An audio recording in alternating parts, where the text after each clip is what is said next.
we were sort of inspired to do this event because, well, for one reason, 7 weeks ago I had my second baby, and I think when you have kids, you're so compelled to make every hour you spend away from them really worthwhile and really world-changing. And more than ever, I really want my business to be world-changing. And I think the reason that each of you are gathered here is that you are either world changers or future world changers, because you're going to launch something that's extraordinary. And the reason that we chose these 4 panelists is not because they're the only world changers, but because they inspire a conversation that I think we should all be having with one another to keep change going and to be accountable for the change that we're making in the world. So I think it's incredibly relevant and important that we really come together and educate each other about what one another are doing. So when this event ends, I really encourage you to meet the person next to you and mingle and sort of get to know who this room is. So let me tell you a little bit about Smarty before we get started. I think there are a lot of people here who have never been to an event and don't really know who we are.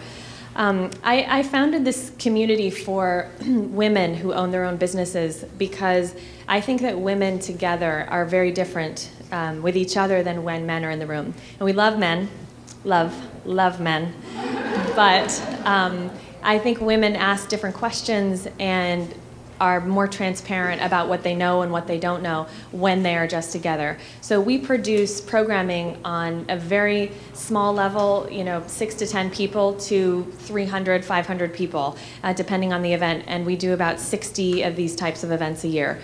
This is a master event, so this is the biggest type of event that we do every month, but we do kind of micro workshops, and our foundation course is for new business owners, Growth Spurt is for advanced business owners, but we have a ton of things to get involved in. So I really encourage you to go to our membership table and check that out, or find us at smartypeople.com. I wanted to introduce a couple of women in our community who I really think are world changers, Shannon Mears and Ramona Russell. Can you come up? Ramona, I want to say something about Ramona because she compiled the gift bags, and I'm going to let you explain your business model, but from her website, which is in memory of her sister who lost her battle with breast cancer at the age of 28. And if anybody's a world changer, I think it's people like both of you. So Ramona, why don't you go first? Thanks. Hi. Thanks for having me. I did, as Amy said, I created my business in memory of my sister Liz, who died of cancer. It's called Uptown Liz because she was such a fashionista, and it's an online marketplace that promotes products from companies that give back to charities all over the world. And it's kind of, look, you're shopping, you can shop by product or by cause category, and we have everything from wine to clothes to jewelry, lots of stuff from my retailers and those beautiful gift bags that the panelists get to take home. And I love Smarty. I'm from Sacramento. I don't even live here, but I'm a little Smarty. My BFF is here, and so she wrangled me into Smarty. It was a very good decision. And it's just as soon as I need anything, you've got to get on the Yahoo group. I put out, for the ribbon, for the gift bags, for the cards, and I get 20 responses back. And it's great resources. It's great networking. Very interesting women I meet all the time. So I encourage you to join. Hi, my name is Shannon Mears, and I'm CEO and co-founder of University Drive, and we're a multimedia educational resource company that helps parents and teens with the college admissions process. And my passion has been education for a really long time, and trying to create products and media and innovation that really helps bridge the gap between students in high school and students getting into college. And so everything I've done my whole life is basically trying to, push the envelope of innovation, of helping kids with the whole process of applying to college. And it's, we've got a ton of different products and services, and, our whole goal, someone once told me that, as an entrepreneur, be attached to the problem you're trying to solve, not the solution you've created to solve it. And that's been sort of our guiding force is, we know what the problem is and trying to really figure out how to get to that solution. And Smarty has been an amazing community for me. I joined last June, and I started out with the foundation course, and I really had no idea what I was getting myself into. But I went to a similar event last year, and the women seemed just totally real and normal and not smarmy and networky, and you know what I mean. And and I felt like these are like my people. I kind of felt like I felt really comfortable, and the entire community of Smarty has sort of crossed over from business networking to just friendships and you know, a workout partner and roommates. Hi, Allie. And, you know, it's been just a really amazing community of women that was completely unexpected. I thought I'd come in here and really get some great tips and skills on how to, you know, set up a blog, and I ended up with, you know, friendships and a really powerful community. So, thank you.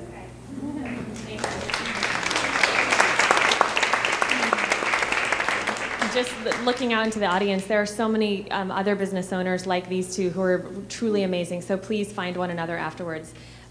Before we start, I just want to thank a few people. First, John from Causecast, who's just been a dream to work with. Where are you, John? John? Hi. Yeah.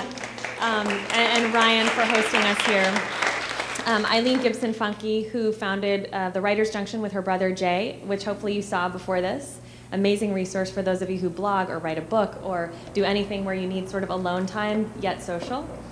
Brandon Thiem and Tasha Oldham from My Story, who cut and edited the video piece you're about to see, and all of the contributors to our gift bag. Anna Cummins, who many of you know from Bring Your Own, Maria Ibrahim from Eat Cleaner. I think everyone probably saw her display when you walk in. It's an amazing way to clean your vegetables and fruits. I have a ton of it at home. Loving it.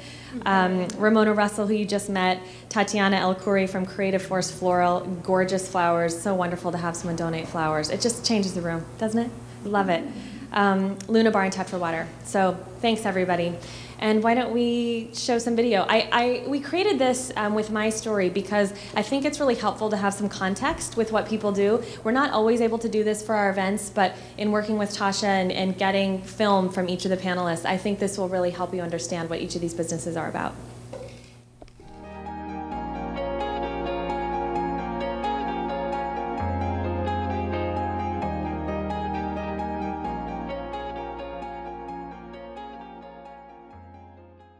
Smarty is a community for entrepreneurial women.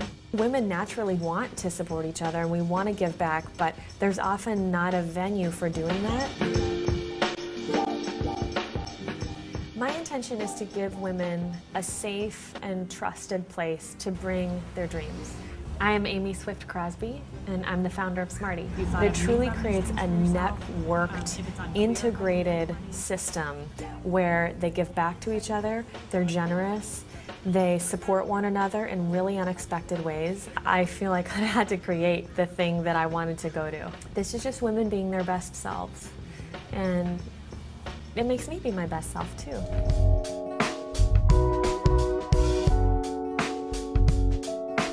I'm an entrepreneur because I believe in dreams.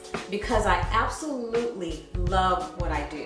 And I want to do it on my own terms. And because you get to make up what your life is going to look like. I was once told that there are two kinds of people in this world, regular people and world changers, and I want to be a world changer.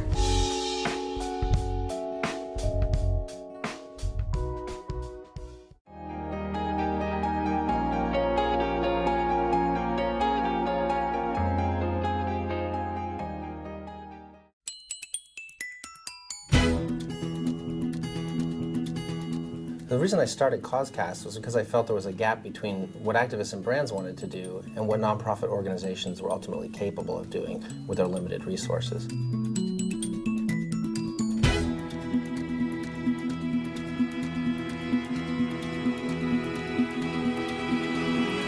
We've gone through a lot of transformation in a short period of time. At the same time, people's awareness of global issues has grown exponentially, and with it, their desire to take action.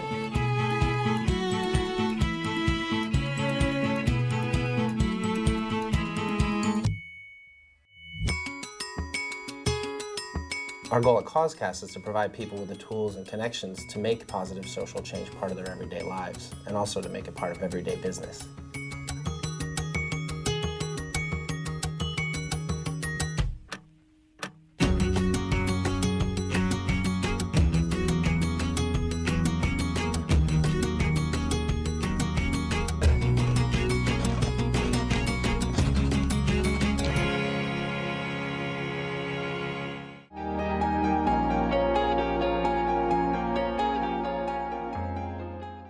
My first love growing up was architecture. I just really appreciated the built world.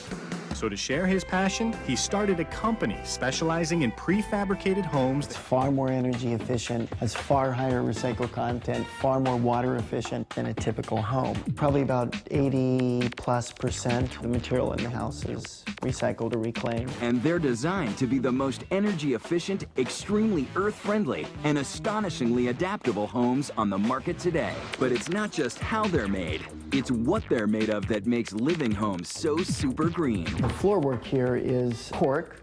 We love cork because cork essentially is the bark from a tree. The countertop here is called paper stone, and it's made of newsprint. Above us are roller panels. The living home reuses all of its household H2O and captures rainwater in a 3,500-gallon underground cistern.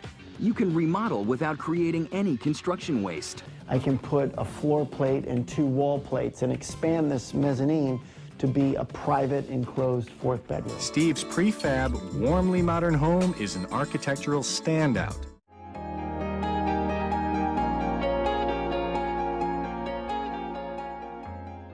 In 1993, Mogadishu, Somalia. A UN raid led to the tragic deaths of 4 journalists. One of those 4 was 22-year-old Dan Eldon, a man dedicated to documenting the Africa that he grew up in and loved. Kathy Eldon and Amy Eldon Turtletaub, Dan's mother and sister, were so inspired by Dan's 17 journals that they wanted to share them with the world. Through the journals and art he left behind, people from all walks of life have gotten to know Dan's story. Creative Visions Foundation has become a place where creative activists like Dan can find support to create media that will provoke a change in the world. Movements like Invisible Children demonstrate how anyone who wants to make a difference really can. Creative Visions continues to produce new media through one of the Foundation's 3 goals: inform, inspire, empower. Creative Visions Foundation. We have a revolution going on right now. Get off your backsides and get up and do something.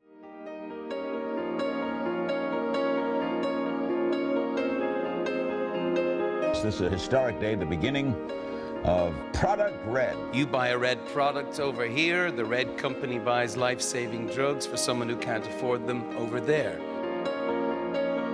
Through the purchasing of products that we already love and want, we're able to contribute in a big way. Iconic companies partner with us to create these products. The consumer buys them, and up to 50% of the profits go directly to the Global Fund. Tonight's sale raised in excess of $40 million.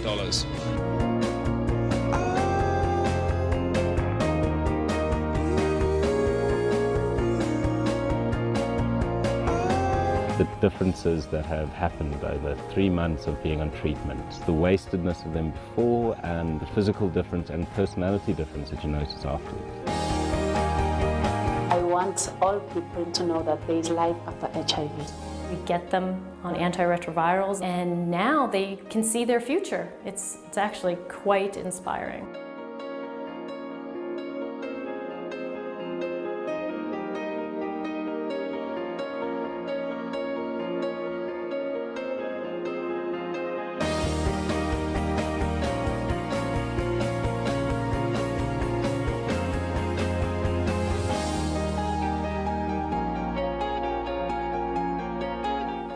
I love to start out hearing now that we all know what you do, what were you doing before you each launched your companies? Can everyone hear me okay? Yeah. Okay, so let's start with you, Ryan. Well, my first company was an internet direct marketing company that I started in 1995, and the idea was opt-in email marketing. I thought that people would voluntarily subscribe to receive commercial mail. I knew it wouldn't be everyone in the world, but I thought that this was a more ethical way to do business. And on the internet, you really can't get away with spamming people. So I thought, let's give people, let's create this new ecosystem where businesses can participate with consumers who voluntarily want to participate in that type of ecosystem. And I got the idea because there was a magazine called Computer Shopper Magazine, which actually is just catalog. And people, it's just a catalog of ads. And I thought, not everybody necessarily needs a filter of the media. They can look at ads and know that they're ads and buy things that way. So wouldn't some people want to receive ads in email? And we do this all the time. And so, that company I built up to 60 million subscribers, and during that time testified before the FTC about how there was an alternative to spamming people. The direct marketing industry wanted to spam people on the internet the same way that they were doing it in the real world, and really showed that there was another way to be able to do that. And so I took that company public, and then I sold it in 2001. And between 2001 and about 2-3 years ago, really trying to find what really was the highest and best use of my time. I had to do something, it had to be big, and it really had to make an impact in the world, and that's really how I ultimately came with Causecast. And what was the year that you founded Causecast? It was about 2.5 years ago. Okay. And can you talk a little bit about your day-to-day role and kind of what you do here? Sure. Well, I'm the CEO and founder, and so I make sure that we're going in the right direction, I think is really the key thing. Because there's a lot of systems that you put into place, and they will run by themselves, but it's really, I think, the CEO's job day to day is just making sure that everybody is going in the right direction and going kind of in the same direction. We're all on the same page. And doing deals, basically. Yeah. Okay. and we'll get into that later. Great, Julie. Sure. So I mean, so Bono and Bobby Shriver founded Red, and you were the first hire, correct? Yeah, one of 4. Yes. So, what were you doing? How did they even know you? Were you pals with them? Yeah, we were hanging out all the time. No, I had spent my entire beginning of my career in marketing, and mostly in wireless marketing. I had spent early 2000s at Motorola, which was a really interesting time. It was when, that was an American company that had invented the cell phone, and it was tanking. It was at the bottom, and I got to be there during a time when that company completely reinvented itself. We launched the Razor phone, we rebranded it.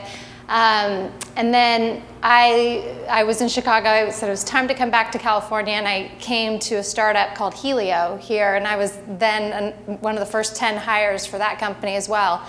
And I spent about a year helping build that business plan and company before we even launched. We weren't public yet, we were just building it. And one day I get a voicemail and it says, "Hi Julie, this is Bobby Shriver, you need to call me." And I said, huh? I didn't know him, we weren't hanging out, and I know it wasn't Bono who gave me my name because I wasn't hanging out with Bono either. So I called him and met him for the first time, and my old boss at Motorola had given him my name. He was talking to Motorola about becoming a Red partner. And this was a year before Red was ever in the public domain. It was very early on, and we sat down and he said, we have this idea about how we use the brilliance of the private sector to raise money for one of the worst health epidemics in the world, and we need marketers.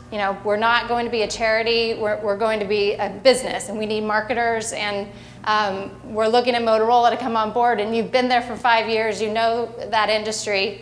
Do you think you could come on board? And we talked for probably 6 months as we were developing the business plan, and I was figuring out, I hadn't even launched this company I was a part of, in the beginning, and I felt at the time, I was changing the world through technology at the time. It was an interesting time in wireless, and I have to admit, I didn't know a lot about the issue of AIDS in Africa.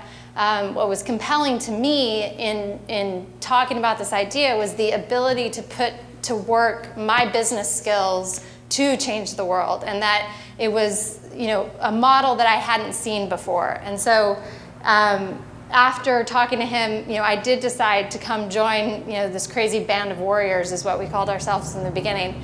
And there was 4 of us in the office in the beginning, and then 5, and that's where we went. So yeah, Bobby and Bono founded it, and they're very closely involved, and then there was just this small team that decided to take it and run. And how many people are there involved now? Globally, we have 23 employees. And you're at what number? You were sharing with me before. What's that? Your raise. How much money have you raised? Oh, and we have raised $150 million.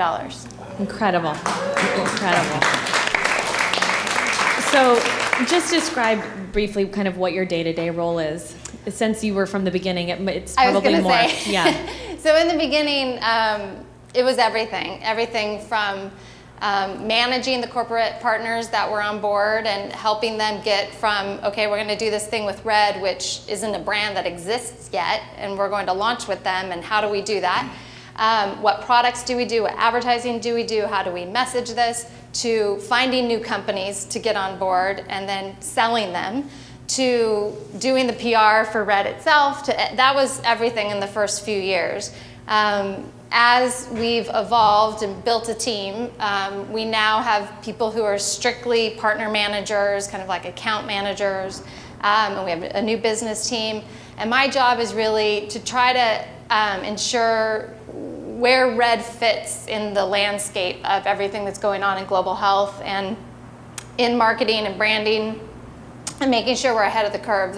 The world in which we launched in 2006 is very different than the world we're in now.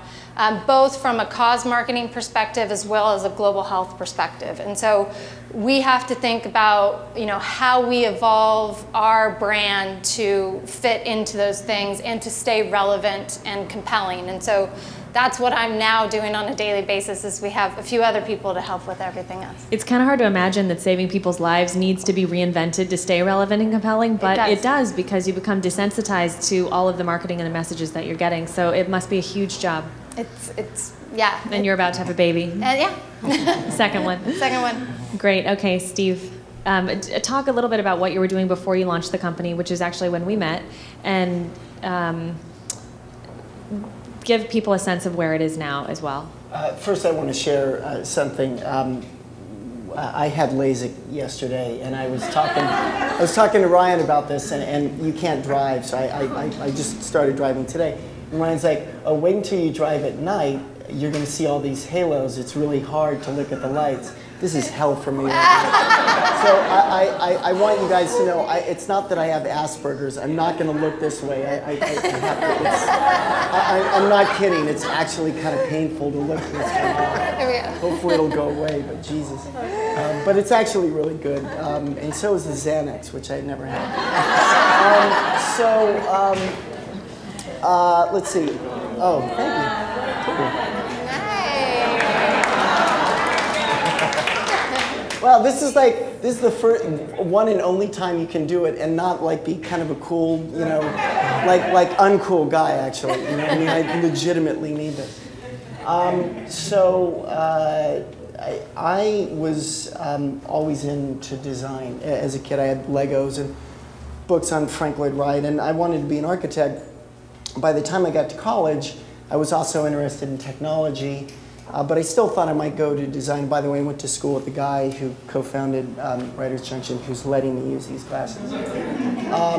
And I still thought I might go into design, so I did a summer program, and I learned there that I had neither the talent nor temperament to be an architect, unfortunately. It was kind of a sad realization. But I learned about a guy named Jim Rouse, who was a visionary developer, and who helped me to appreciate a few things. One, that there are business people who really wed profit and purpose, and hopefully we'll have a chance to talk about that more in depth. I mean, I'd love to talk about what I learned from him, but he also helped me to appreciate that if you care about the quality of the built environment, developers are much more important than architects, because they set the agenda.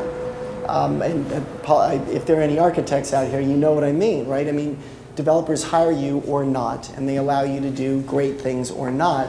So I concluded someday I should become a developer. First of all, I have no talent to be an architect. Second, developers are more important. And third, I concluded the world could use more visionary developers. Developers who really cared about the quality of the work they were doing with respect to communities, with respect to environments. So that was a plan. I spent a couple decades in tech, mostly startups, some larger companies. And when I finally got around to focusing on real estate, I brought a CEO into the last company I started. I got a call from a guy I actually worked for my first job in college, Ira Magaziner, who was working with President Clinton to launch what has become the largest AIDS treatment program in the world. And he wanted a business person with no background in AIDS or healthcare to run the planning of the first program, which was in Mozambique. So it was supposed to be a third of my time, all volunteer for a year, but it turned into a full-time. year and a half. I mean, just going to Mozambique, trust me, no easy trip from Los Angeles, and I was doing that monthly. So that's literally what I was doing beforehand. But by the way, I just actually spoke to Ira, and I will mention, because kind of apropos of the work you did, when we got there were 1,000 people in treatment. There are now 100,000 people in Mozambique on treatment, thanks mostly to the Clinton Foundation work, which is called CHI, Clinton HIV/AIDS Initiative. So when we finished the plan, raised the money, then I kind of hunkered down to focus on real estate. My thesis came very quickly. I said, I think there are a bunch of people like me who really value design, health, and sustainability in the products they buy. So, you know, we're driving Priuses, and we're shopping at Whole Foods, and we're doing yoga, and we're reading Wired or Dwell, and we're buying organic cotton from Patagonia. We're buying from IKEA, and maybe some select features from Design Within Reach. So as I just indicated, lots of products that really address the value we place on great form and functionality, and on products that are built in a healthy and sustainable way. But the production home builders, the KB Homes and ours, Pulte's, Centexes of the world, they don't build for these people. So our formula is just get great architects, don't screw up the great work they do, integrate a really comprehensive design, really comprehensive environmental program, and then use factory production or prefabrication to do what we're doing better, quicker, cheaper, and with smaller ecological footprint. I was very pressed, and I said, I think real estate, it's a rocket ship. It's just never going to come down. So timing was totally impeccable. Although sustainable design, I think we were right on that one. So anyway, that's how I got it. Sorry, Steve, but the business you got into is fairly complex. It seems there are a lot of moving parts to it, and we'll get to your business model, but did you hire someone who knew about construction? And I mean, there's kind of a lot to know about the business that you're in. Oh, sorry. Time Jesus. To take some medication? Xanax time!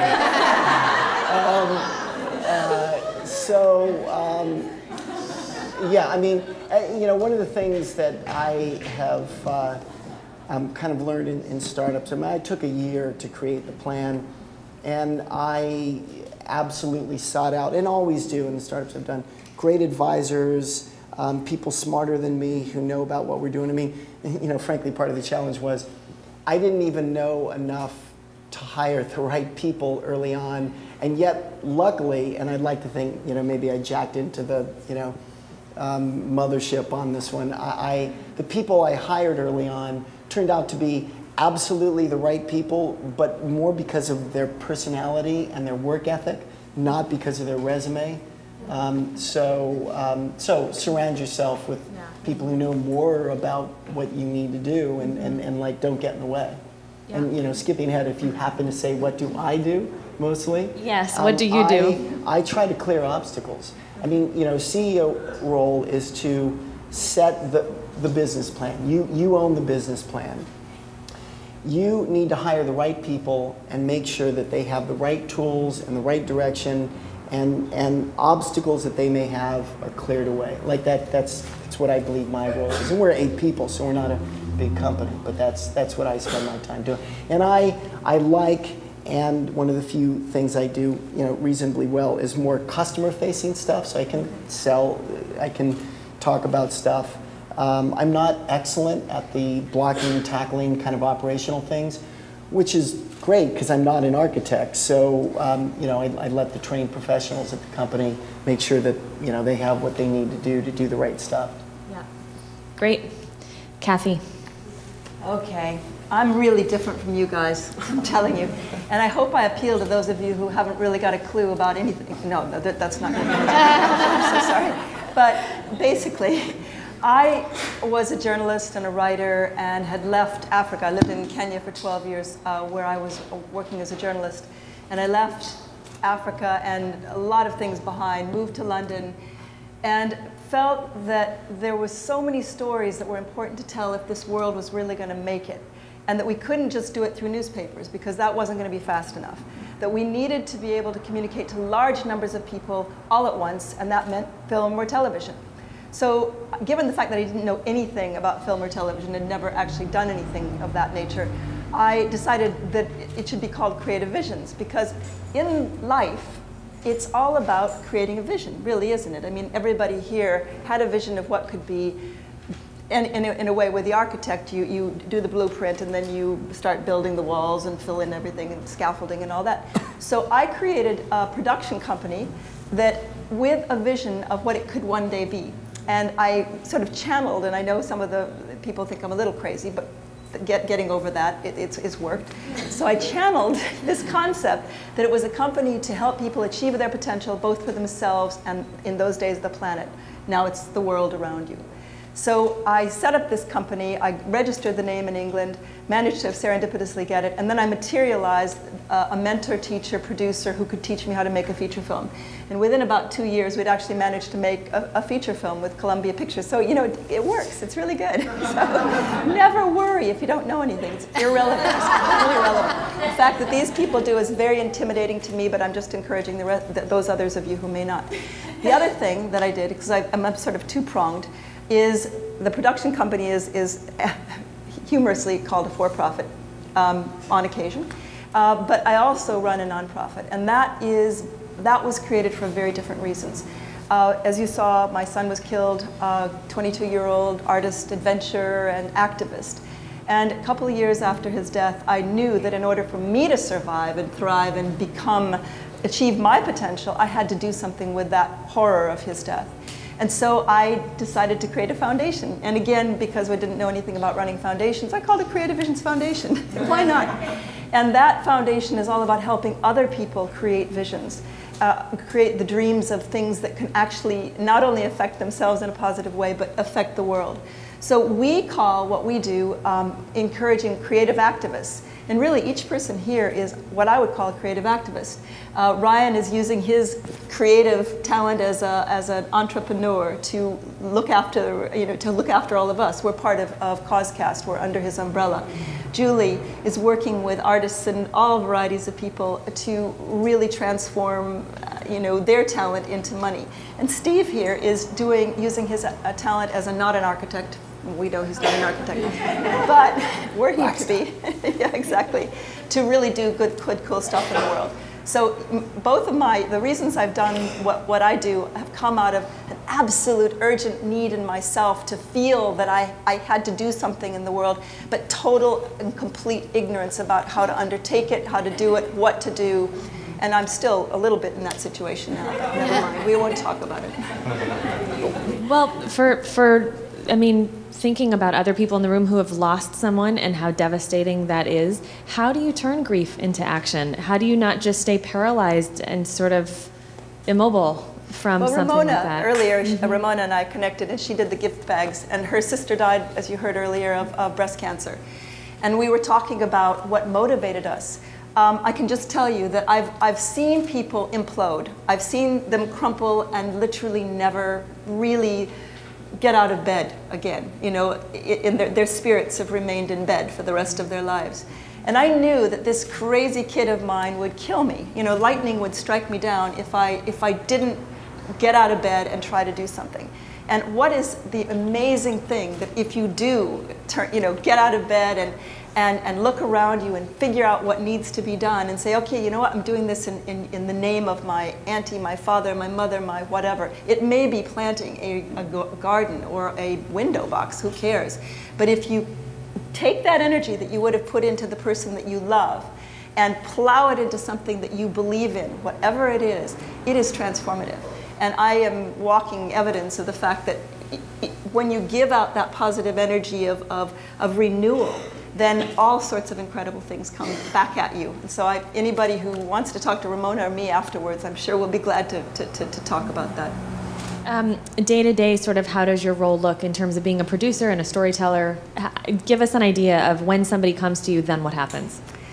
If it's the production company, we are trying to do conscious media that is entertaining, sexy, cool, hip, fun right now.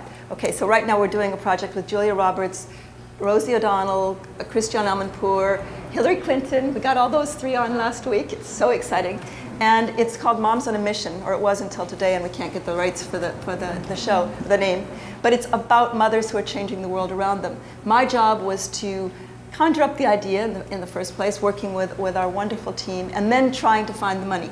And getting the meeting with the Oprah Winfrey Network, that was really hard. It took us a long time. And then trying to kind of nurture everybody. I give a lot of back rubs, you know.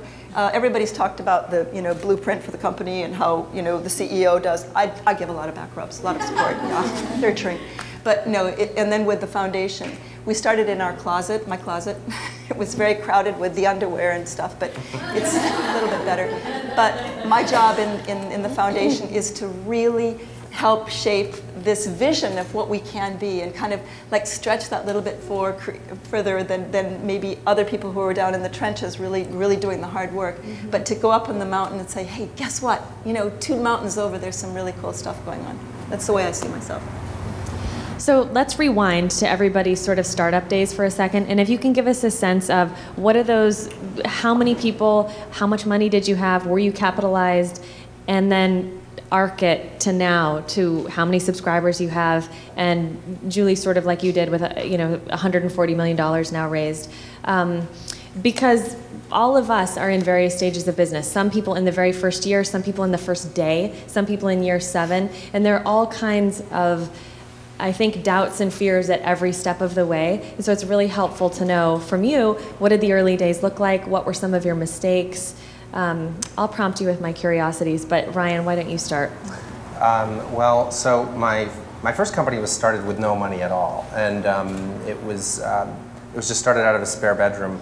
I didn't know anything about raising money from venture capitalists. I didn't trust them at all, and so I just built a successful business, you know, from scratch. Just, you know, how do you make money? You charge more than it costs you to do it, and that's all I knew. Seems easy, right? Yeah. I just thought it wouldn't be a real business otherwise, and you know, that turned out to be great. I mean, we managed to take a company public without ever taking any venture capital. I mean, when we went public, we had to pay a company to do it for us because no one was making a huge killing off of it.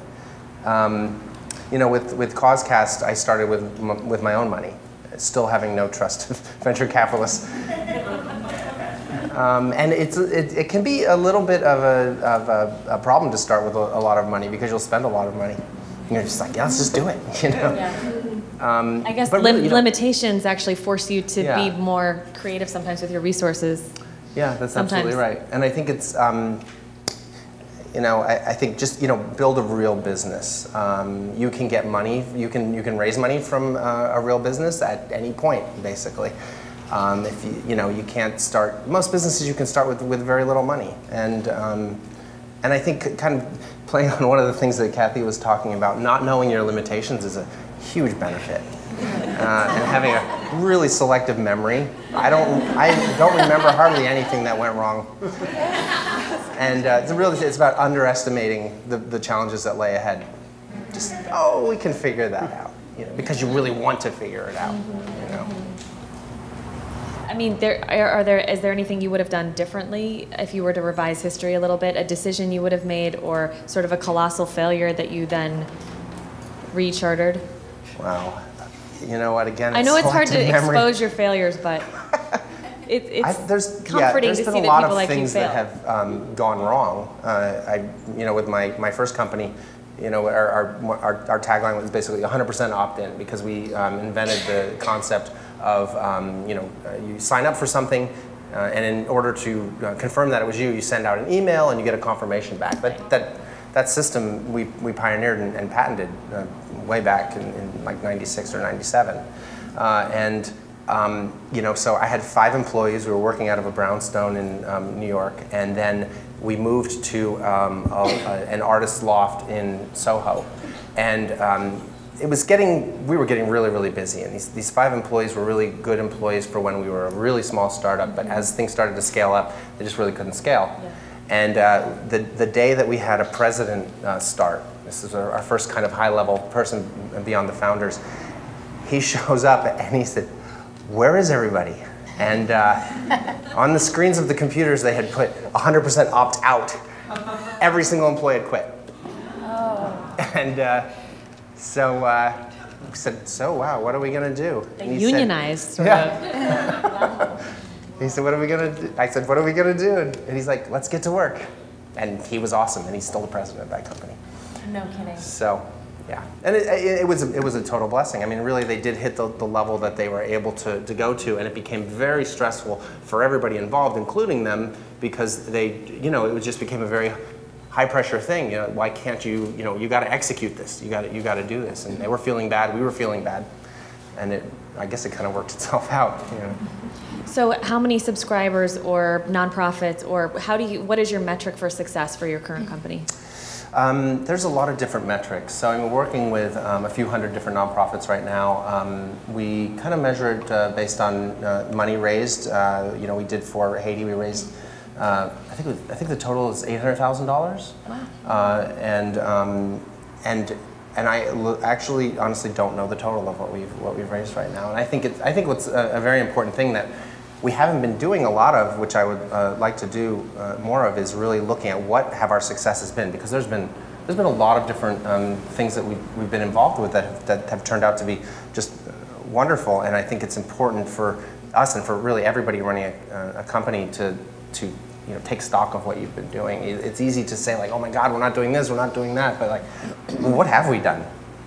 And I think with everybody, it's really that you've probably done some amazing things. And you're never looking behind. You're always looking ahead and feeling inadequate in a way. Yeah, really. So you have to sort of, I guess, pause. And you have to watch out, because you can give that kind of feeling to your employees too, and that's not what you want to do. And they don't feel thanked. Yeah, for what they've done. Yeah. We'll get into everyone's business model, because I think it's not totally clear what your model is, and I want to understand that better too. So, Julie, in terms of the startup days and where you are now, sort of take us through. Okay. Briefly. Can I touch a little on the business model? Yeah, of course. Okay. Because I think that helps explain our startup days, and I think we're still in startup days. We're 4 years old, and I think we always will be, honestly, because of our model. We were started, there's an organization that not many people know about, but should know about, and as you said, telling stories that don't get told. It's called the Global Fund to Fight AIDS, TB, and Malaria, and it funds 25% of the world's AIDS medicine in the developing world in 144 countries, 50% of TB medicine, and 20% of malaria medicine. It manages $19 billion in aid from around the world for the developing world. No one knows about it, and it is the world's war chest against preventable and treatable diseases. It was established to be a public-private partnership, meaning it needed government and business money. But what had happened in its first 4 years, from 2002 to 2006, was it had $5 billion committed from government and only $5 million from business. Businesses, they were knocking on businesses' doors at their foundations and saying, will you contribute money to this cause? And foundations would say, we don't really do business in these countries, we don't have employees there, our foundations give to where we do, And so RED was created, as a great marketing tool for this issue, but also as a mechanism to generate private sector funds to this organization so that it could stay in existence, so it could have this balance of private and public sector funding. So having said that, we had to come up with a model that we're not a nonprofit. RED's not a nonprofit. We are a marketing organization that's designed to drive business money into the Global Fund.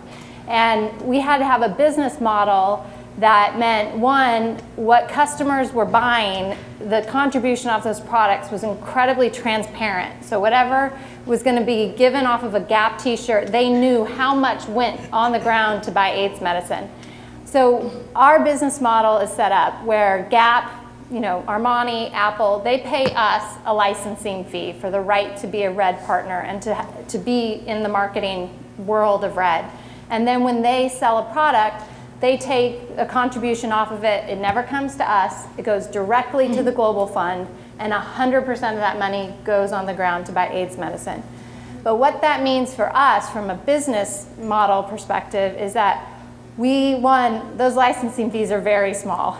They pay our lights, my salary, and a few airplane flights from here to there, but not much else, because ethically, as you build that model, that has to be a lot smaller than any contribution that's going to the Global Fund.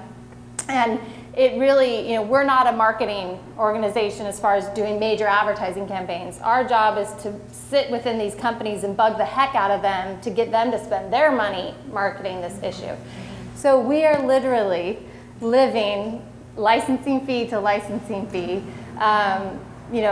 Our partners, we have long-term contracts. They pay us quarterly with these licensing fees, but the reason we have a portfolio of 10 partners is because sometimes partners drop off. Like Motorola was a founding partner. They're not a partner anymore. So that's licensing money that goes away where we still have to keep this mechanism moving. How do we fill that gap with another partner? It's a lot of selling, a lot of getting people on board. Not everyone says yes.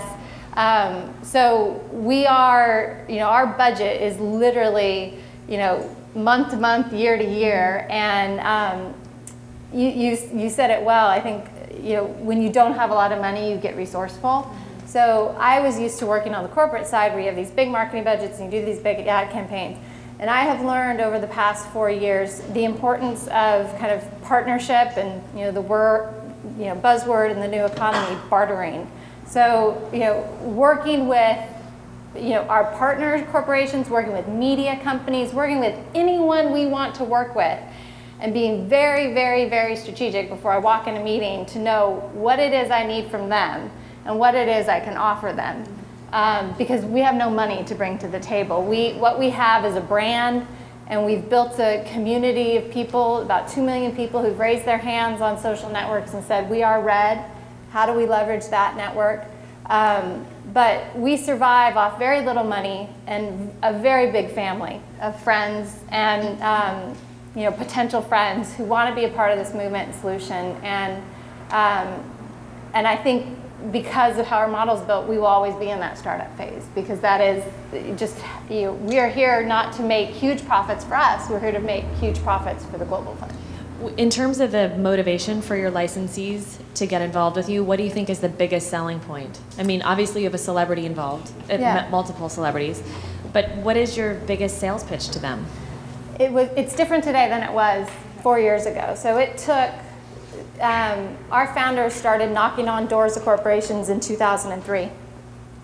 And most of the big companies, many of whom are now partners, said no. They weren't willing to advertise AIDS, and they definitely weren't willing to advertise AIDS in Africa. That was a big risk. And American Express was the first company to say yes. So once they said yes, that was in 2004. They went knocking on other doors, and then Gap came on board and a few others, and then we didn't launch until 2006. And I think their motivation at the time was the celebrity behind it. They knew Bono was going to stand up and honor them, and he's known for this. And but honestly, one of the challenges that was put to me when I was hired was you have to make Red bigger than Bono. If Bono goes away, Red still needs to be generating millions and millions of dollars every day. And thankfully we were successful when we launched. That's a momentous charge to become bigger than Bono. Yeah, I mean, when we launched, we were like, we could flip the switch on this thing and generate no money. We kind of were holding our breath, and we generated $25 million in the first 6 months, and we knew we were onto something.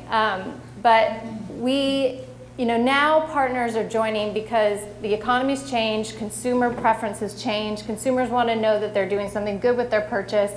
Especially the younger generation believes that business and doing good can go together.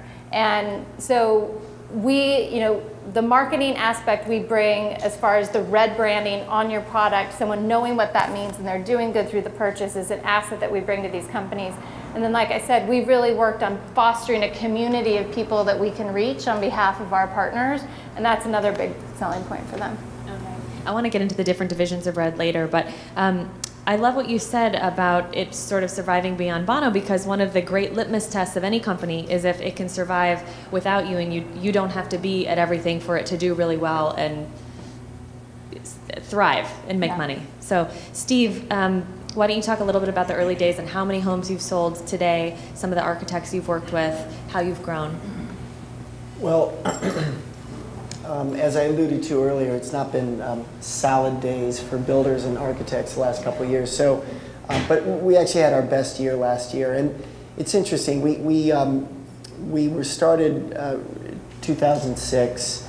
I was already working on my home with Ray Cappy. Ray is our first architect. He started SciArc. He's one of my favorite all-time architects. And so, in a sense, I funded the business myself because I became our first customer. I figured there'd be, who am I going to bitch at if I have problems with the home, right? So, as opposed to someone else buying our first home, that could be a problem because I figured there'd be some bugs we'd have to work out, which takes on an interesting meaning when you move from technology to homes, bugs. But so we had a home in progress. We got an enormous number of orders on a relative basis in 2007. 2008, nuclear winter. That was a real estate downturn. How did people even know about you? How did you get all of those orders? We've not spent one penny on advertising or, frankly, any marketing activity besides our website. We've been at some trade shows with booths. It's all guerrilla marketing, and frankly, it's absolutely been empowered by the power of social media. But we were very lucky. As I mentioned, we were incredibly unlucky on the real estate downturn, but very lucky that there was the awareness, the massive awareness in all issues related to global warming and solutions. And we got an unbelievable amount of press.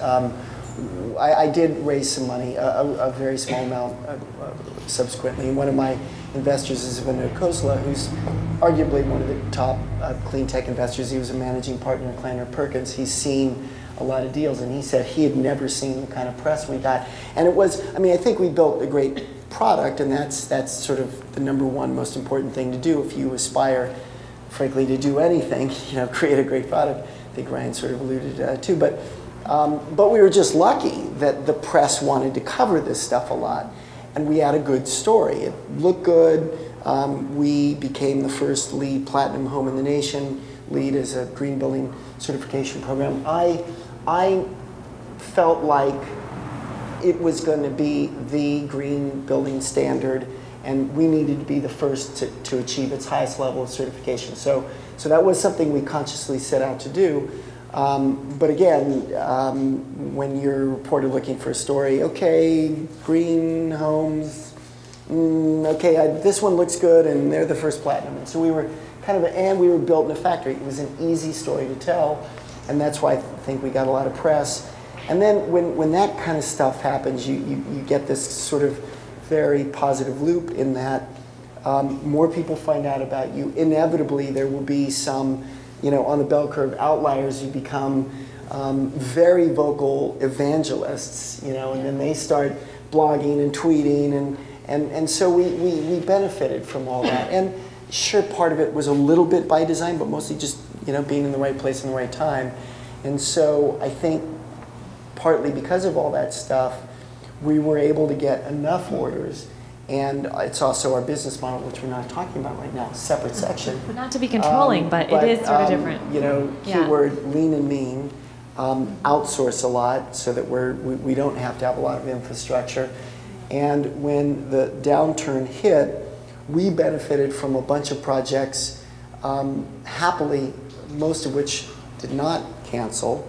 And that was able to get us through, and again, we had our best year ever, but not because we got a lot of projects, just because we had projects that actually got to advanced stages. Today we finished 3 homes, we have 10 homes in production, which, we're a rounding error on a rounding error in the home building industry, but that's actually a nice business for us. We're cash flow positive. We're starting to get a lot of orders now. A lot on a relative basis, certainly compared to last year. So I don't take any of it for granted. Again, in our industry, it's just been decimated. The home building industry has been decimated. So do you feel sort of thankful to have survived it, much less be cash flow positive? Oh my God! Yeah. Yeah. It's Christmas in July. And as I said, I don't take any of it for granted. I total 100-yard stare. We have some nice projects, but our cash flow positiveness is very sensitive to all those projects, i.e. one project, 1-2 goes away, and that's a problem. Now, the bet we're making is that the economy does seem to be improving. People do seem to be buying more. Our leads are up dramatically. Our sales are up dramatically. We are going to finish a bunch of homes this year, and some very cool homes. And I hope we'll be able to cross the chasm a little bit, which is to say with, portfolio of nice product, more moderately priced product as opposed to our first product, which was higher priced, and a better economy. I hope we're going to be able to really kind of scale things. That's the bet. When people come to you, they already know what the product is. Obviously, they're really attracted to the green aspect, to the modern home. How much closing do you have to do? Well, it's interesting. It depends. And first and foremost, I said we have to create form and functionality that will appeal to people, so there's an aesthetic issue, but also that will address what we call their lifestyle living needs.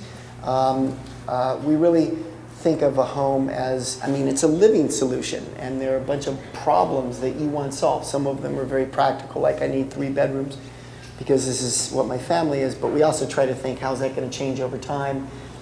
And I think one of the lessons learned in the 70s with, Energy Crisis 1.0, you had a lot of green homes that were developed, but frankly, many were straw bale, underground. They weren't homes that most people wanted to live in. So he said, first and foremost, solve people's lifestyle living needs. Make them homes that people really want to live in. And oh, by the way, we need to do it in a way that really minimizes ecological footprint. In other words, the environmental program, it's going to be an inexorable part of what we're doing, but we're not leading with that. So we actually do a lot of sales, even to people who kind of know they want to work with us, because I will freely admit, we get a lot of people who come because they love the design of the homes, they love the prefabrication. We can do things in a third of the time, half the time it takes to do things normally, site-built construction, because they're prefabricated. And they're like, oh, and we like the fact that it's a green home too, that's great, but we actually don't want to have any kind of problems because we tend to be pretty dogmatic about our environmental program. In fact, we used to say we won't do anything that isn't at least LEED Silver certified. We're almost not doing, of the homes we're doing, every one is platinum. There's some golds coming through, but that's it. So we actually take some time really helping people to understand why the health aspects of the home they should care a lot about, and the environmental aspects they should care about. Now, frankly, I think that's part of the sell, but also I think we're reducing the potential for problems later, because when they say, well, we want a sub-zero refrigerator, and we just won't do it because it's not Energy Star qualified, I don't want to get into those kinds of discussions. And we have actually seen some cool transformation. Literally, couples who come and, never a Hummer, but we've seen Escalantes, who then get Priuses and stuff, It must be sort of a relief to have such strong DNA and principles about your company, because you don't vacillate and waste time making the kinds of decisions like, well, we might make more money if we did an Energy Star, but it's not, the highest grade. Because business owners do. They spend a ton of time. Should we or shouldn't we? Should we or shouldn't we? And you have such a vision for what is black and what is white for you. Well, yeah, but I'm sure there are some gray areas. We have at times agonizing decisions because there are 3 things we care about, maybe 4. One is what's the form and functionality of so any component, whether it's a countertop or tiles, what's the form and functionality? 2, what's the ecological footprint? And then 3, price value. And frankly, what did we do different? In the first few years of our existence, price value was sacrificed. And thankfully so, because the only people who were doing anything with homes tended to be wealthier people. But we are absolutely committed. And what I want to do, I don't want to build big homes for wealthy people. I have no problem doing that, and I'm happy to build some for you guys. But I'm kind of swinging for the fences on this one, and maybe we'll strike out. I hope not. But the only way we'll be able to get scale, our vision, is to be able to take great design and a really comprehensive environmental program and build that really efficiently, which means we need to standardize, and we need to do that a lot. And so we need to get price down a lot. And the challenge is we can't easily cheat gravity. Would love to, but half the cost of the home is materials. We don't invent materials. No. I mean, using cellulosic or newsprint-based counters, it's more expensive than many of the countertops you would use. So one of the things we do on our site, you can go through our homes and see every material we use. And some home builders are like, wow, why would you tell other home builders? We're like, we want open source, man. Use all of our materials. We're more confident we're going to do it better than you and more efficiently, but whatever. Use this stuff because we want you to help drive the price down. Because that's what we're focused on at this point in our life. It's a very How big can we picture. drive the price down? Yeah, great.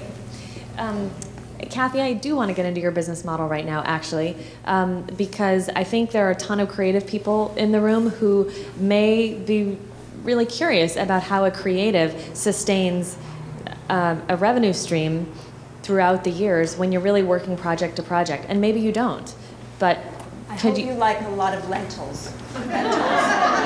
Rice, yeah, a lot of rice. Well, it isn't easy. It really isn't easy, but it's so worth it. So I encourage you to invest in a vegetarian cookbook and really learn how to do it. For me, we've gone from periods of wonderful successes. And our very first documentary, we got $650,000 from Turner Broadcasting, and we're nominated for an Emmy. And we thought, gee, isn't this easy? This is so easy. So we tried to do it, and our next project was turned down, instantly and repeatedly by CNN. So you just roll up your sleeves and you start all over again. And every single thing, I've been employed twice. I was once a teacher for a little while, like 7 months, and I was once a PR person for 3 months. Now that may mean I'm totally unemployable, and that there may be some of you out there like that as well. Or it may just mean we don't really want to be employed, that we want to create something that really matters to us, and we want to eat the lentils that are necessary to be able to make it happen. So for the production company, every single project we've had to raise money for, and that's really hellish. I hate it. I hate it. I don't like it.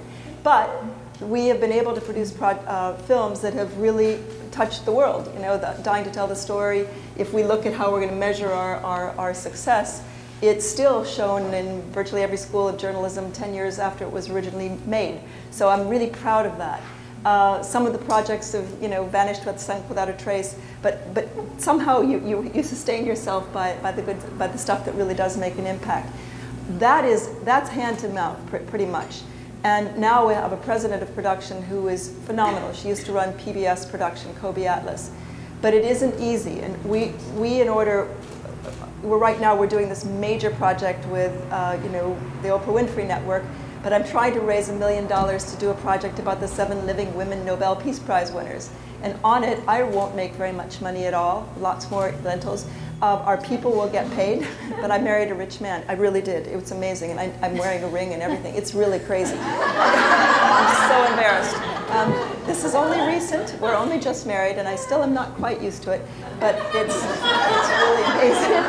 Because a lot of people here know us, and Amy and I, my daughter and I, lived on top of each other in a tiny little flat in Sunset Plaza, and really, really, really struggled. And then I wrote a book called Love Catcher. That's another little thing plugged, which isn't for sale because it didn't really go very far. But we materialized the men. We created the vision for the guys, and we married them. And they're wonderful people. So just don't give up hope. So my business model right now for the foundation, for the production company, is, to be honest, pay everybody else and be thankful that I'm married to this lovely person. I'm being very honest here. But with regard to the foundation, that model is somewhat different. And we're so grateful again to Causecast for helping provide some support underneath us, because we need a lot of wind underneath our wings. But what we do is we exist to help other people raise money for themselves and to incubate their projects and accelerate the projects. And our measurable outcome is that we've helped 70 projects and productions get on their feet and in many cases fly, soar. I mean, some places they're just out of sight. One of the projects is Video Volunteers, which was a 24-year-old intern of mine. We were all in the closet in those days, and she was helping me out in the closet. And she said, I want to tell stories in India. I want to help Indian women use video to tell stories that might change their world. She is now running the largest producer of community-based videos in India, and she's magnificent. She's now 27, 28, and having a baby with an wonderful Indian guy. So I get to look at these extraordinary people and projects that have taken off, documentaries, websites, all kinds of different models. I would love you to visit creativevisions.org, not to toot our horn, but because we have a Creative Activist Handbook online you can download, so that any of you who, like me, or really just have a vision or an idea, can learn how to translate that idea into action, how to brand it, how to measure the outcome, and really be able to get off your backside, as I said up there. Our business model is, we now have a phenomenal woman who is a Columbia graduate, Megha Kadakia, who has taken the sort of visionary and flapping my hands in the air into real business models. And she is the person who next time you should invite to tell how it's really going to happen. We're transforming our foundation into the Dan Eldon Center for Creative Activism, so that we can take to the world what we've been learning for the last 10 years about how to take an idea and translate it into action. For that, we're going after sponsorship. It's a number of different rooms. We will go after, Adobe or anybody we can think of who could sponsor a room, maybe studios who could sponsor the screening room. We'll tell you how it happens. We'll meet again next year, and I'll tell you what happens. Kathy, one question. In our foundation course, we talk about building your business around your strengths versus trying to learn all of your weaknesses and become really good at those too.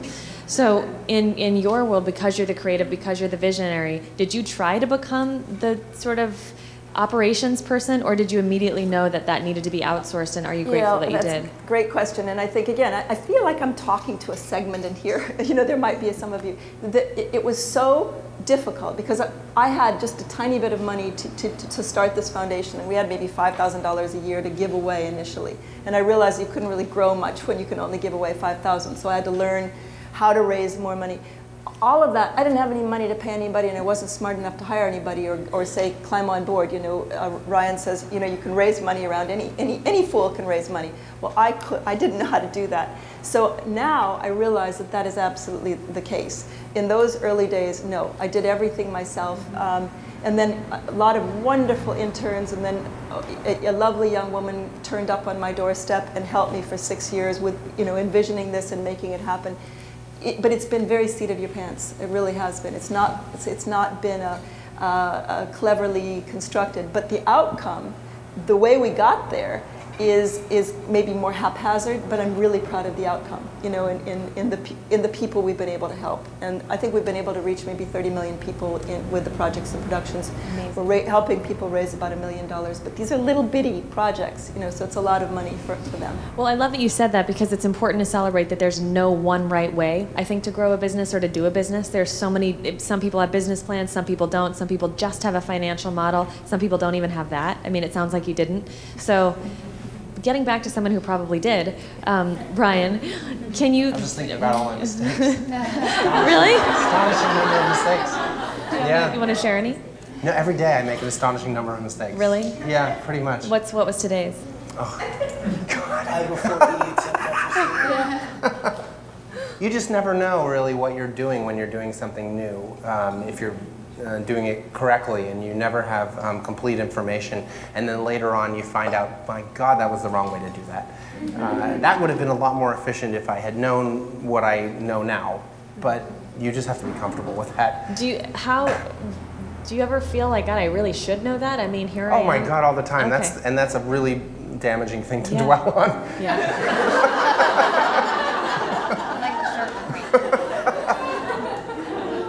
So, in terms of the Causecast world and how you do deals, how do you make money? Well, there's a couple ways. Ultimately, the goal is to be able to get major sponsors to pay essentially for nonprofits to do good. And that's what we're starting to see happen, and that's why I started the business in the first place. I saw this was going to happen, with the internet, infinite memory and ever increasing transparency. So, people are holding businesses accountable in ways that they couldn't before. And I just felt like, as you started to see with cause marketing, and you really pioneered a lot of these things with Red, that businesses were going to need to make a genuine long-term commitment to causes, or at least appear like they are. And the the way that the internet is right now, the easiest and cheapest way to appear that you are making a genuine long-term commitment to cause is to actually do it. And so we are seeing now with Pepsi with their Refresh Everything campaign. They took $35 million out of the Super Bowl and put it towards a campaign that gives $20 million away to different causes based on what the public picks. Pepsi's getting a tremendous deal out of this. Actually, it's a great campaign for them. And so now we're in a position where you've got the two Goliaths of advertising, Coke and Pepsi, competing with each other to do the most good in the world. Very different world. Yeah. And we're only really at the beginning of this. And I thought, I really want to push this forward. I really want to make everybody aware that this is what's happening and that we should support these businesses, but also, be behind business. Like, here's how you do this.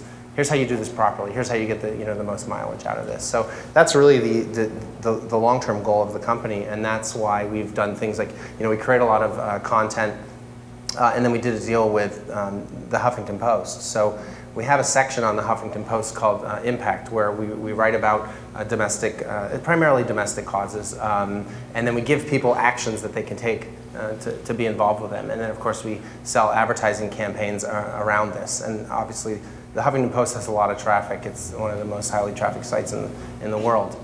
And so, we're looking to do deals like that with quite a few other places, none of them which I can tell you about right now, but it's really, if you think of all the largest places out there, our plan is to work with all of them and have advertisers really, the amount of money that advertisers spend on just simply advertising, versus the amount of money that nonprofits are able to spend to solve the biggest problems in the world, there's no comparison.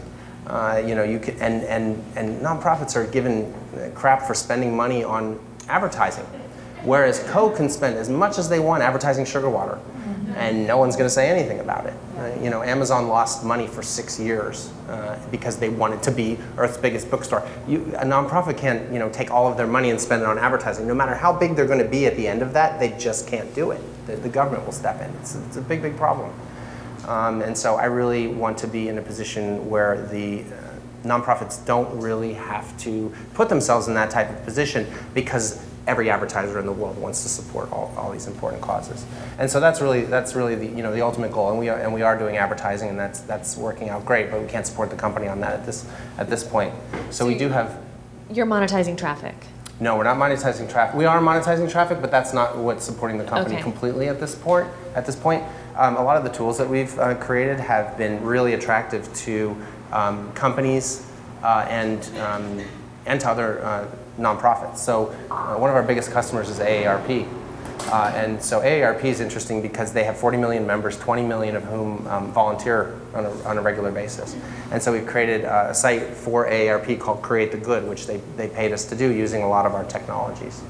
And too, with AARP, we're going to be writing content for them as well. So that's another place that we're going to be able to bring cause marketing in. So, but we're doing with AARP, and we're doing this with a lot of other sites, companies. We're building them sites utilizing our technology, which really kind of feeds into the whole ecosystem of doing good. It creates more media that we can put cause marketing and stories on. It generates more volunteers, which we can reward through a volunteer rewarding program that we're starting soon. And so that's really been a really big component of it is developing these custom sites, kind of giving them a mini Causecast. Yeah. So for those who haven't been on the website, give us a simple transaction of when you go to Causecast and you want to give to something, how does it work? Well, you could go on and you could read articles, and just like if you don't know who you're going to give to, maybe you're just going to be reading about things that are going on, and one of the important things is to be able to find out about positive things that are going on, because the media doesn't often cover positive things on their own. Or we can cover negative things, and then we'll give you actions right there in the articles that you can take, which could lead directly to donating to a nonprofit. Or you could just search right on the top, like, I know about this nonprofit, or I want to support the environment, so let me look in the environmental section and see what nonprofits that we have in there that we've vetted, and you learn about their missions and support their programs directly right there through the website. Okay.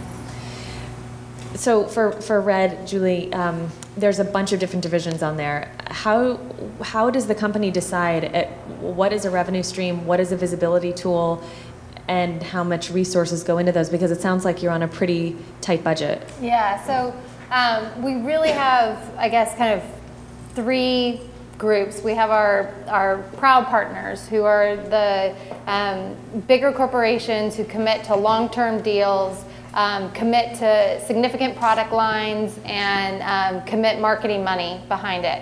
And when we first sat down with Gap 4 or 5 years ago, they said, yeah, we want to do this. We'll make you a t-shirt, we'll sell it, you'll get 100% of the profit. We said, no, we don't want that. We want only half the profit or less, because we want you to make money, so you stay in the deal. Because if you don't make money, you're going to say we're done after the t-shirt. So we want multiple products over multiple years, and we want lots of your marketing money, and we want you to spend it to talking about AIDS in Africa. So we have 10 companies right now that are at that level, and they fund us with a licensing fee, and then they send, generally 50% of the profit. The contribution deals are different. They're all on our website based on the business models of the companies. They send that money directly to the Global Fund. So that is the bulk of the financing for Red that keeps us afloat to go get new deals and manage these deals. We have things called special edition partners, which are smaller companies. We do 1, maybe 2 a year. We had a special edition surfboard last year. We have a skateboard. We have a little candle. We have Beats headsets. And the goal of those is to really give us something to talk about in the media, keep us relevant, keep us new, attract a different type of consumer. So the kid who skateboards on a girl skateboard is probably not shopping at the Gap, and it helps us expand our consumer base.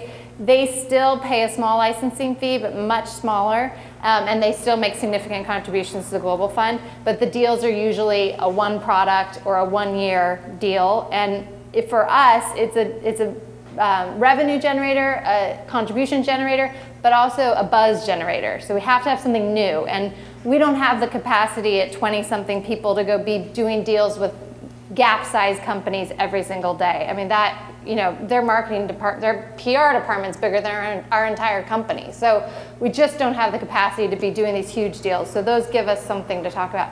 And then we have promotional partners. So we are actually launching a documentary at the end of this month on HBO called The Lazarus Effect that shows the impact of AIDS medicine on people living with HIV. And to promote that film, that was one of the first undertakings from Red specifically. And usually you'd have a big marketing budget behind it. We don't have a marketing budget. So we have promotional partners like MTV Networks, ABC, CBS, Facebook, MySpace, these companies who have given us advertising space to promote the documentary. There's no money that changes hands. It's in kind. It's in kind. There's no money that changes hands. They're basically giving us advertising space.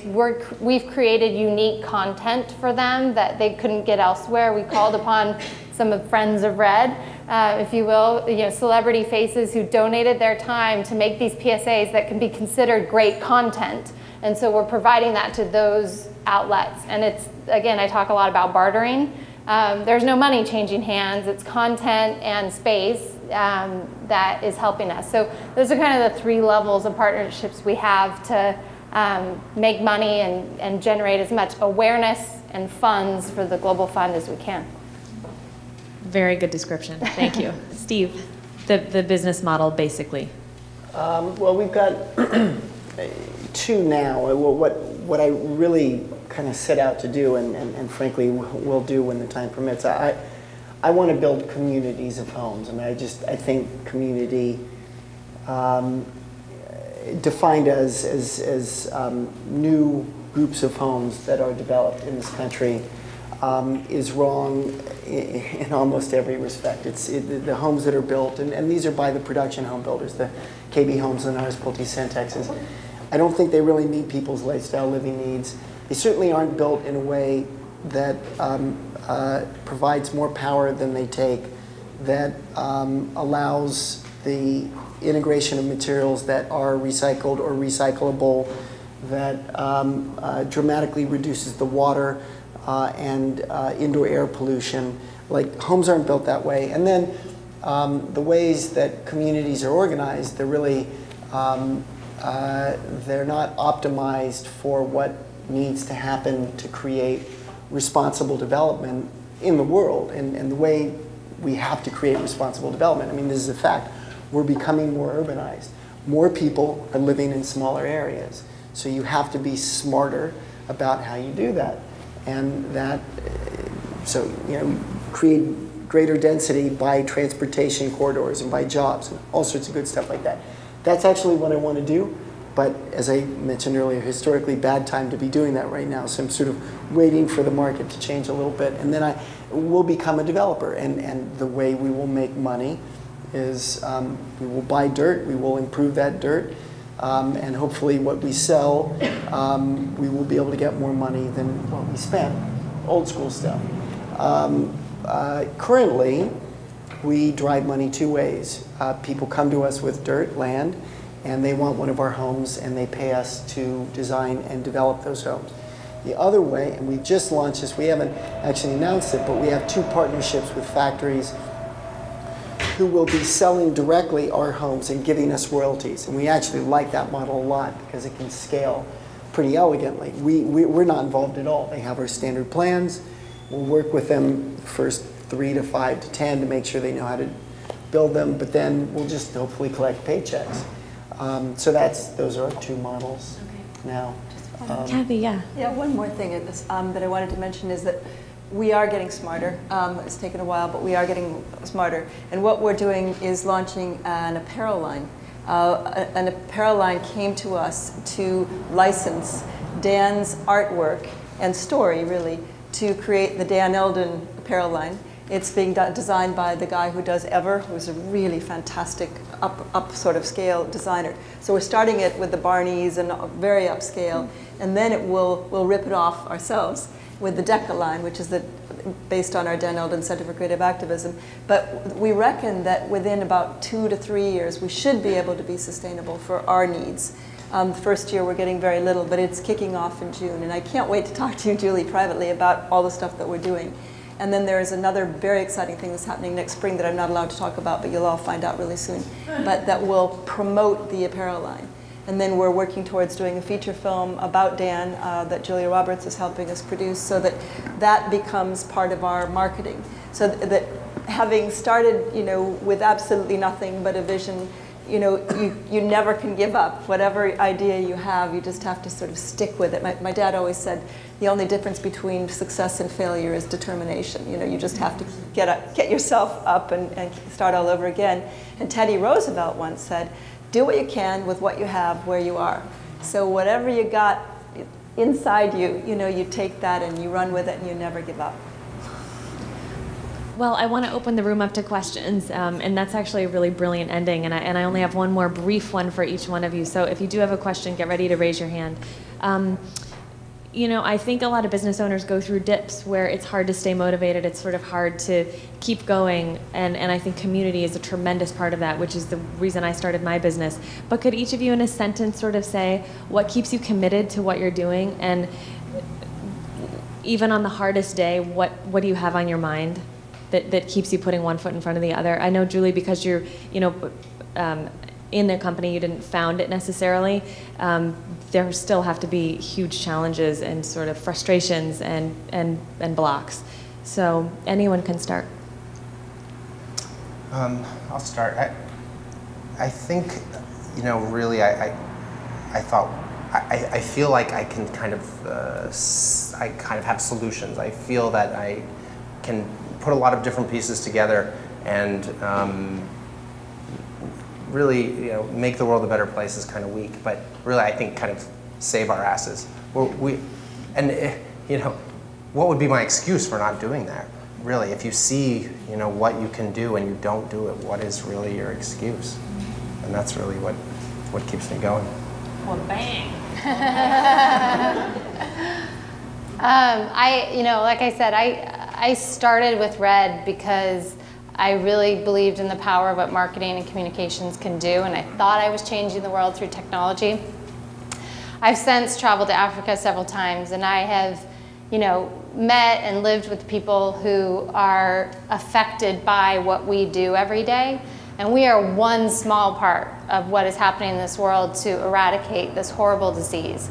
But when you see children, you know, 7 years old being parents to their children, and you know that there's a 40-cent a day treatment that could have changed that, you remain committed. And it is, I tell people every day, people say, oh, you must have the most amazing job.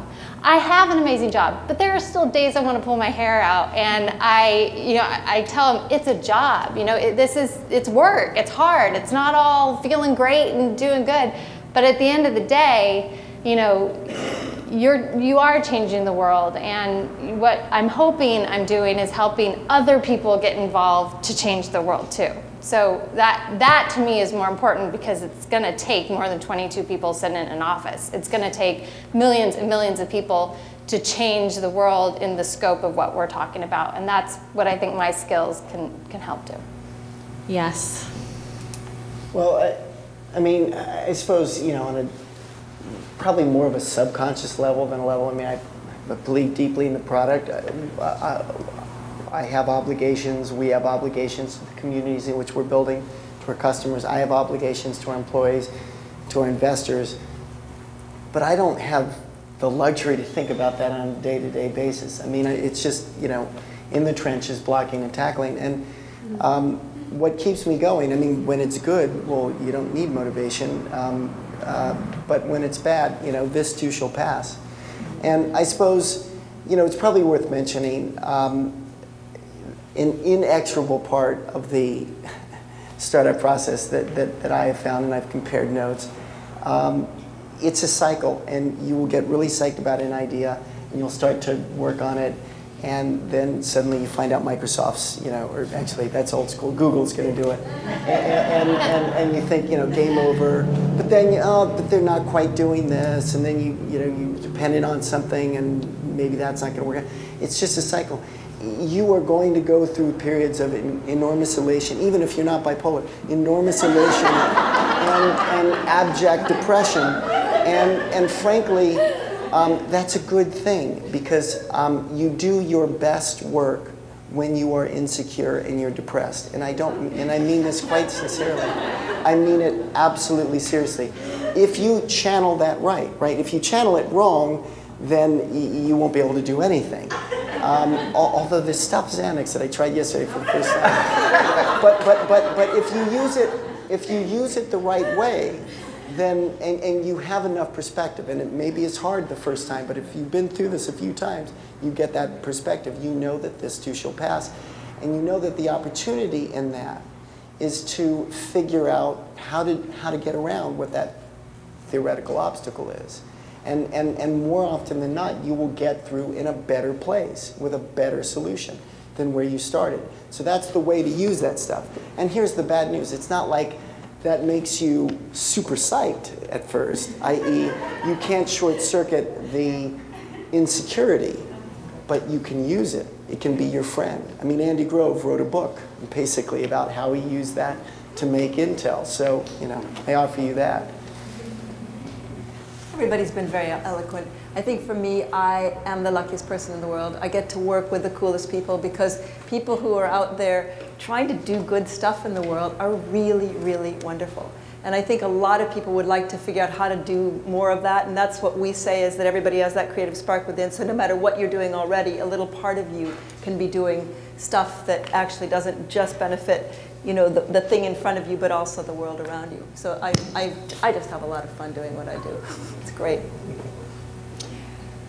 So, questions, guys? Yeah. I have a question geared, I think, primarily towards Ryan, but I was wondering, before you guys started working with Huffington Post, you were talking about doing like partnerships with like other major companies and kind of, you know, great stuff. Were you guys able to achieve that before you did it with before you started Impact with Huffington Post, or did you find companies open to doing that stuff before you had the big exposure you have on Huffington Post now? We did a lot of partnerships with different media outlets that were kind of on the same level as us. but the idea was to aggregate all of this content that was all out there on sites that have varying levels of popularity and be able to provide more value by having that all aggregated together and then applying actions to it. So we kind of partnered up. So we partnered with really kind of everybody that was in the same level as us, and then used that, and then with all the nonprofits too, by providing them free tools and infrastructure and free exposure on all of those partner sites that we aggregated together. All of a sudden we were bigger than those sites that we were partnering with, and kind of use that to kind of level yourself up. Thank you. I have a question about values and brand. We can look at Pepsi and say they're in the sugar water business, and suddenly they're in the cause business. And it seems kind of superficial. Well, what you guys are talking about is values really filtering your actions. So my question is there something deeper going on that's kind of some cross-pollination between values and brand? So the guy who got me excited to do what I'm doing is a guy named Jim Rouse, and he actually commercialized the mall in the 50s, and by the 70s it was public, Rouse Company. Actually, Frank Gehry's a longtime architect. They worked together in Santa Monica Place. And he was really driven by, he was very religious. He thought it was his God-given responsibility to do good work with the work he was doing. And he never talked about that to investors. To them, it was all about ROI, and for the most part, he did well to investors. But to his employees, he absolutely talked about the greater social mission behind what they were doing. And so you may say, well, malls, how does that fit in? Well, what he observed happening in the 50s is that the affordable housing was in the suburbs, and they lacked a town square. And so he had seen, he didn't develop the first mall, he did the second. He saw a mall that had been developed elsewhere, and he said, that's kind of like an all-weather town square. Like every suburb should have this new town square. And so by the 70s, of course, lots of malls, they were doing really well. But he saw what was happening to inner cities. And so he said, I've got to help inner cities too. Not instead, but too. And so he struggled for years. How can I create something that will help bring people back into urban cores? And he came up with the idea of the Festival Marketplace, which he first did in Boston, Faneuil Hall in South Street Seaport, New York, Harbor Place in Baltimore. And what Rouse helped me to appreciate is that there are businesses there who exist where integral in that which makes a product or service successful are things that also make it purposeful, but where each agenda informs and leverages the other. There's no compromise. And I said, that's a cool thing. Like I felt an onus, like Rouse, to try to add value in my work. In college, mine wasn't based on a religion, although I suppose there's a spiritual component. But it was mostly golden rule. I just, and I recognize that people who work in nonprofits and work as teachers and healthcare workers, I mean, those people do it very directly every day through their actions. I was drawn to commerce for whatever reason, and Rouse helped me to appreciate, well, business people can be part of the effort to do good too. So what's cool is, if you can make that happen, and it's never easy to create a successful business, but you get to leverage capitalism, which is an incredibly efficient distribution mechanism, but which has no ethic. You get to leverage capitalism to, if you create a successful, let's say, profitable business, which means it's sustainable, you can grow it, then whatever beneficence is integral in that product or service you're offering gets spread. And that's a cool thing. And that's what I'm trying to do. Now, someone like Ben & Jerry's, that's a great company. They give back locally, they source some organic product, not a lot, but they pay living wages. For me, there's nothing inherently purposeful about the highest fat content ice cream. I mean, don't get me wrong, I enjoy it too, but on the list of world problems, right, higher fat content desserts, it's not there, right? So, and I'm actually not joking. I mean, they're a good company, and I'm glad they exist, but that's not something I want to do. On the other hand, when you're doing something like Ryan's doing or other panelists are doing, you're involved with products, some of the products, where integral, because some of them get into fashion, that's a whole other thing, but we're integral in that which makes them attractive, successful, are things that also make them important for communities. And that, I think that's a cool thing. So that's another model. What a great question. Last question. Yeah, sorry, in the front row. It's going to be related You're just focusing on residential? Oh, you're talking to me? Yes. I can't see anybody. Yes, you. Just residential, what about commercial? We're doing an office building too. Okay. Yeah, and if that goes well, we hope to do lots of them. And are you the only competitor? You're the only person? No, although our two biggest competitors went bankrupt last year, which was it is sad, but I'm joyous about it. So sorry, one final question.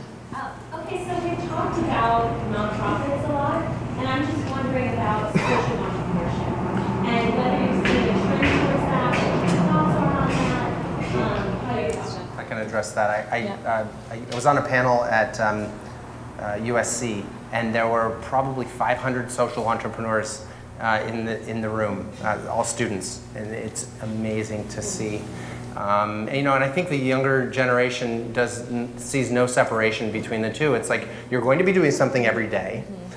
Yes, I have to get a paycheck, but what else does it do? And I think people realize if you do something that's a little bit bad every day, and we multiply that by all the people in the world, everything's going to go to hell in a handbasket.